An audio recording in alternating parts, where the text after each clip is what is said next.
جب ہم سے کوئی انسان قرض لینے آتا ہے، ہم سے ادھار مانگتا ہے اور ہم اس کو قرض دے دیتے ہیں، تو پھر اسلام نے قرض دینے والوں کی 4 قسمیں بتائی ہیں۔ ایک لوگ وہ ہوتے ہیں جو کسی کو قرض دیتے ہیں اور جب قرض دے دیتے ہیں تو بڑے اچھے طریقے سے اس کو ذلیل کر کے نہیں دیتے، بلکہ اس کی ضرورت کو دیکھ کر اس کو مانگنے سے پہلے دے دیتے ہیں، اور جب لینے کا وقت آتا ہے تو اس کے اوپر سختی نہیں کرتے بلکہ اس کو مہلت دیتے رہتے ہیں، اور جب اس کے پاس آسانی ہوتا ہے تو اس کے بعد اس سے وہ قرض وصول کرتے ہیں۔ اس کی اسلام نے تعریف کی ہے۔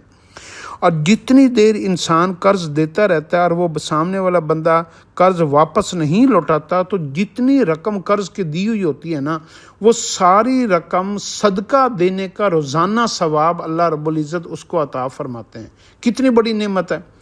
پھر دوسرا یہ ہے کہ اگر ہم نے کسی کو قرض یہ صدقہ یا خیرات کے لیے پیسے دیے نا، اور ہم نے اپنے بیٹے کو کہا بیٹے یہ ذرا باہر بندہ کھڑا ہوا ہے تو یہ پیسے اس کو پکڑا دیں، اب باپ کو جتنا قرض دینے کا یا صدقہ دینے کا یا خیرات دینے کا ثواب ملا ہے نا، اور بیٹا بالغ ہے، جوان ہے، بڑا ہے، تو اس نے بیٹے کے ہاتھ میں پیسے پکڑا دیے اور بیٹے نے جا کر باہر گیٹ کے اوپر دے دیے، تو اللہ رب العزت جو ہے نا بیٹے کو بھی اتنا مال صدقہ کرنے یا قرض دینے یا خیرات کرنے کا ثواب عطا فرماتے ہیں۔ اس لیے درمیان میں استعمال ہونا بھی جو ہے نا یہ بھی باعث اجر ہوتا ہے، تو یہ بھی باعث یہ خیر سے خالی نہیں ہوتا۔ کچھ لوگ ایسے ہوتے ہیں جب وہ قرض ادا کسی کو دیتے ہیں نا،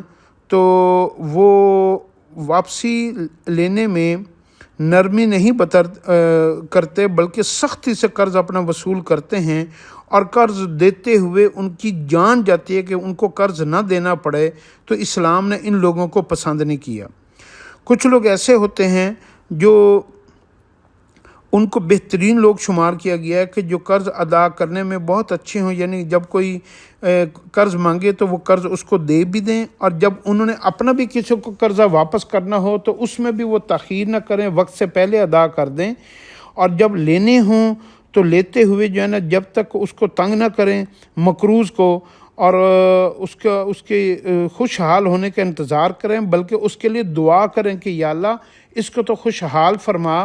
اور اس کو خوشحال کر کے تو اس کی برکت سے تو میرا قرض بھی مجھے لوٹا اور مجھے اس کے اوپر نعمت بھی عطا فرما۔ ایک دعا کے قبول ہونے کا نا بڑا شارٹ کٹ ترین ایک فارمولہ ہے، اگر کوئی سمجھ لے، اور وہ فارمولہ یہ ہے کہ اگر آپ چاہتے ہیں نا کہ آپ کی آنکھوں کے سامنے آپ کی دعا قبول ہو، تو آپ سب سے پہلے اس کے لیے دعا کریں جس کے ساتھ آپ کا اٹ کتے کا ویر ہو، جس کو آپ بالکل پسند نہ کرتے ہوں۔ ایک بندہ آپ کا قرض واپس نہیں کر رہا، اب آپ کا دل ہی نہیں کر رہا کہ اس کے لیے دعا کریں، تو آپ کیا کریں، اس کی خوشحالی کے لیے دعا کریں۔ اللہ رب العزت پہلے آپ کو خوشحال کرے گا، پھر اللہ پاک اس کو خوشحال کرے گا۔ تو یہ بھی ایک طریقہ ہوتا ہے قرض واپس لینے کا۔ اور کبھی اگر کوئی بندہ قرض واپس نہ دے تو اس کا ایک طریقہ یہ کہ آپ اللہ کی طرف رجوع کر کے آپ ایک فکرہ اللہ سے کثرت سے کہا کریں کہ یا اللہ اب میں اس سے نہیں لیتا، اب میں یہ سارا قرض میں نے تیری رضا کے لیے، تیرے حکم کو پورا کرنے کے لیے، خیر خواہی کے لیے اور ہمدردی اور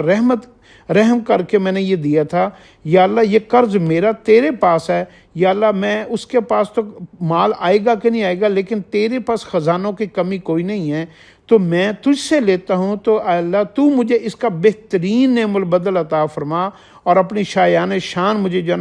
جو اپنے خزانوں سے رزق عطا فرما، تو میں تجھ سے لیتا ہوں، تیرے پاس کوئی کمی نہیں ہے۔ تو آپ دیکھیے گا اللہ آپ کی جھولیوں کو براہ راست بھر دے گا۔ تو قرض دینے میں بھی اچھے بنیں اور قرض لینے میں بھی اچھے بنیں۔ تو قرض لینے میں یہ کریں کہ آپ نرمی اختیار کریں، وہ جتنے بھی وعدے کرے اس کے سارے وعدوں کو مان لیں، اور یہ اپنے آپ کا ہمارا قرض دیتے ہوئے بھی ہمارا امتحان ہوتا ہے اور قرض لیتے ہوئے بھی ہمارا امتحان ہوتا ہے، ورنہ اگر اللہ پاک اس کو براہ راست بھی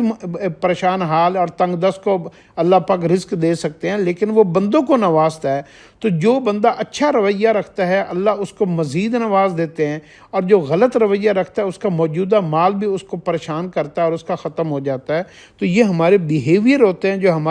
ہمیں خوش قسمت بھی بناتے ہیں اور ہمیں بدبخت بھی بناتے ہیں۔